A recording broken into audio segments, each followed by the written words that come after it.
Just weeks before his passing, Pope Francis made one final visit to Buckingham Palace. He didn't meet with the king. He didn't address the press. Instead, he paused before a soldier in red and said a sentence no one else heard. Not even the cameras. What did he whisper? And why did the Queen's Guard break centuries of tradition in return?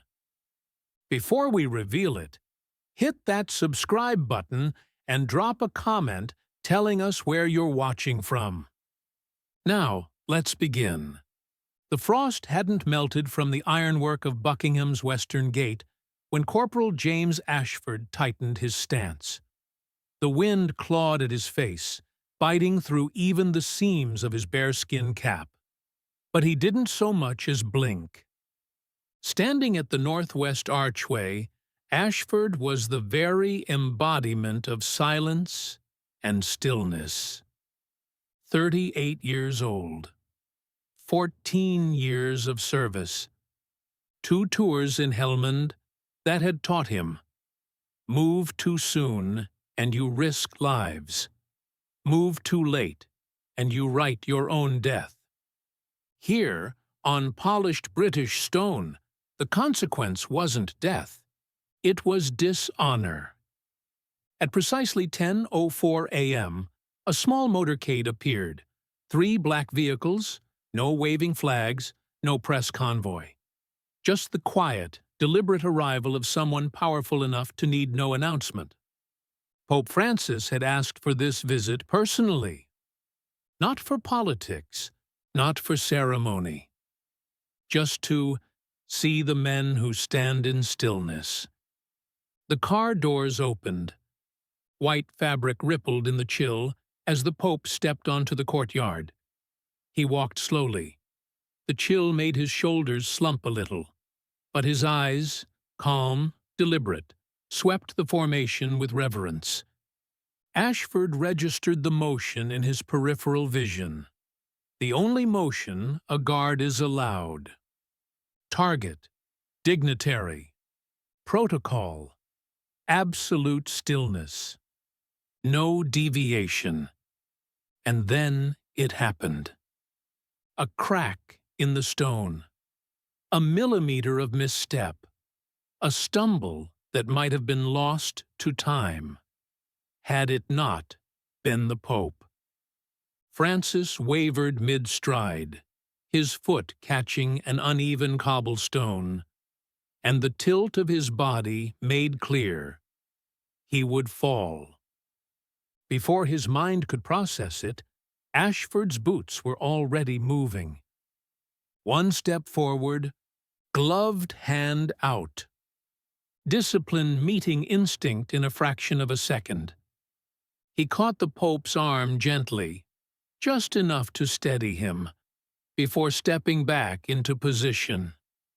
2 seconds. That's all it took. But 2 seconds was all it took to break centuries of protocol. A Queen's Guard does not move. The courtyard stilled. The aides froze. Even the wind seemed to hush. Ashford didn't move again. But everyone saw. Pope Francis blinked, then turned, and smiled. Not the practiced smile of a public figure, but something deeper. "Thank you, son," he said. And then the Pope moved on. They came for him 15 minutes later, quietly, respectfully, but firmly. You don't just move during royal ceremony, not even to catch the Pope. Inside a modest administration room, Ashford stood before Lieutenant Mercer and a Vatican aide with soft eyes and deliberate hands. "You're not in trouble," Mercer said, though his tone suggested they didn't know what to do with him. The Vatican official stepped forward. "His Holiness has made a special request." He would like to speak with you. Alone. Ashford said nothing, just nodded.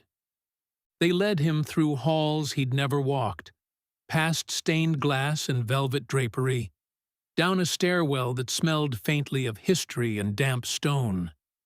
And there he was.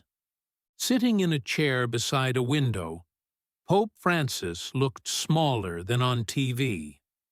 Not weak, just distilled, pure, every wrinkle a story. "Corporal," he said gently, "please, come in." Ashford stood at attention. "You're expecting either punishment or praise," the Pope said, "but I bring neither. Just a question." Ashford didn't respond. "What made you move?" Francis asked. "When the world would have forgiven you for standing still?" I don't know, Your Holiness. I just moved." Francis smiled. "Then you understand." The silence stretched. Not hollow silence. Full. Alive. "I've admired the guards all my life," Francis continued, "but I also feared them. That kind of silence. It consumes you. It tells you stillness is the same as strength." Ashford's posture shifted. Barely. "Holiness doesn't always stand still," the Pope said. "Sometimes it reaches out." From his coat, he pulled a small crucifix, worn smooth by time. "This belonged to a soldier I knew in Buenos Aires. He didn't wear a uniform like yours, but he understood discipline and mercy." He handed it to Ashford. "You can't keep it, but hold it until I leave." Ashford took it, reverently.